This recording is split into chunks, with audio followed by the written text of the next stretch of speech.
মতি মেহেলের প্রচুর নাম শুনেছি, তাই শনিবার রাতে গেলাম দুই বন্ধুর সাথে ডিনার করতে। দুজনেই তারা ভেজিটেরিয়ান, তাই আমিও সেদিন খেলাম নিরামিষ। এই গরমে শুরু করলাম একটা ফ্রেশ লাইম সোডা দিয়ে। কি যে দরকার ছিল এটার। স্টার্টার্সে অর্ডার করা হলো মালাই ব্রকলি, যেটা আমার দারুণ লেগেছে। ব্রকলি এমনিও খেতে আমি খুব ভালোবাসি, তার ওপর ব্রকলিটাকে দই, কাজু, পোস্ত, চিজ টিজ দিয়ে সুন্দর করে ম্যারিনেট করে বেক করা। আমি মালাই ব্রকলি প্রথমবার খেলাম, আমার তো খুবই ভালো লাগলো, তবে অন্যদের নাকি একটু নুন কম লেগেছে।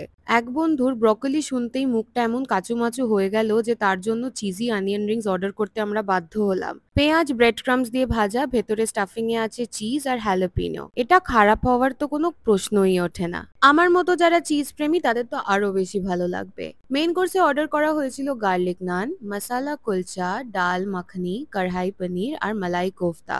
সব একটু একটু করে প্লেটে সাজিয়ে নিলাম। নান আর কুলচা দুটোই খুবই ভালো লেগেছে। নানটা নরম আর কুলচাটাতেও আলুর স্টাফিং ভরপুর।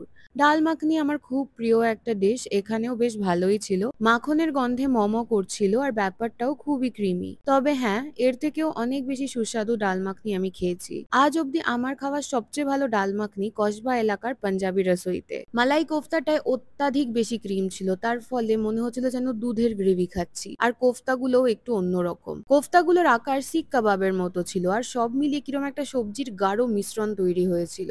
মানে অদ্ভুত টেক্সচার, বলে বোঝাতে পারবো না। এরপর ট্রাই করলাম কড়াই পনির, যেটায় মশলার পরিমাণ এতটাই কম ছিল যে মনে হচ্ছিল এমনি সবজি আর পনির নাড়াচাড়া করে দিয়ে দেওয়া হয়েছে। সব মিলিয়ে আমার এক্সপিরিয়েন্স এখানে মোটামুটি আর কি।